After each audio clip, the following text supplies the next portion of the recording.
Let's talk about antifreeze valves. If you use them, where they need to go, obviously on the lowest point, and how to insulate and seal them correctly.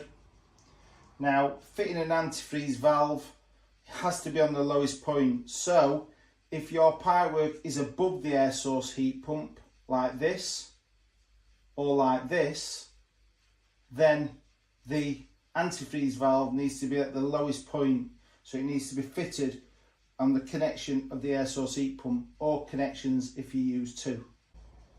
If the air source heat pump is higher than the lowest point of the pipework where it enters the building, then the antifreeze valve will go at the lowest point where it enters the building. These are the Inta antifreeze valves, and these can be fully insulated and sealed, so it stops any energy getting out but also moisture getting in that can reduce the efficiency of the air source heat pump.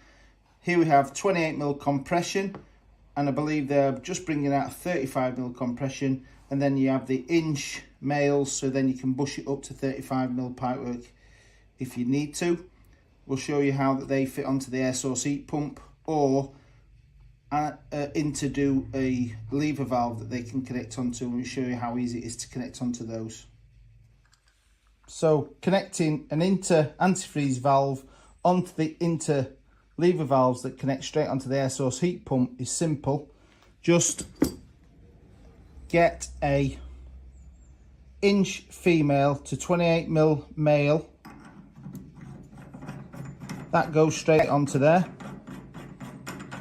That then allows you to put the antifreeze valve on there, and then you'll need a 28mm female with a short piece of copper in, sweated in, and a inch male,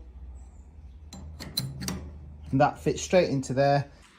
So we're all connected with the lever valve, the antifreeze valve, and the bent Interflex hose. The pair come with two pre-made elbows, like little shoes. That then pops over there. That then goes onto there. You seal that part up, seal that part, and then we seal all this in and seal to the air source heat pump. You can use the pre-made insulation jackets for there, or you can make your own. All insulated and bonded and sealed. This is the Interflex elbow with the shoe on. Two pre-made jackets here cut, all bonded and sealed up. So these are all capped and sealed, so no water can get in and no energy can get out. This, we've just left this one off, but that one would be also bonded and sealed in. All sealed around here, all sealed around here, all sealed to the air source heat pump, so no heat or energy can get out and no water can penetrate in, providing maximum efficiency.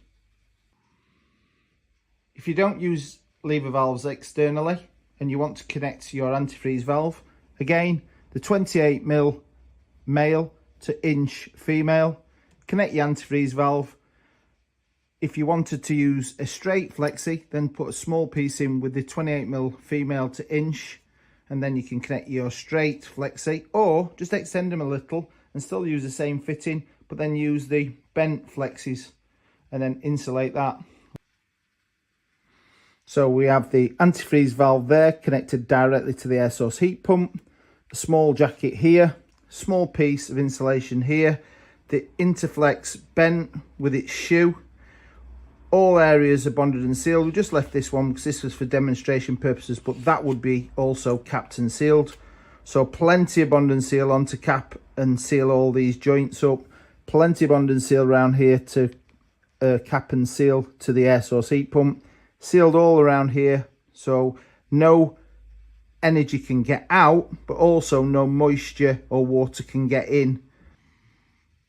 So we've talked about where the air source heat pump will be higher than the lowest point of the external pipework where the antifreeze valve will have to be fitted. So first option is to fit some Interflex straights, and they straight on, and then you can bend them round. Or you could use a inch female to 28mm. That'll then just screw straight on.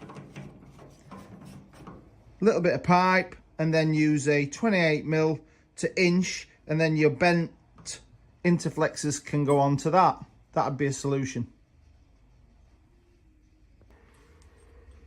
Just thinking about the 1.25" tappings. So you could use a reducer.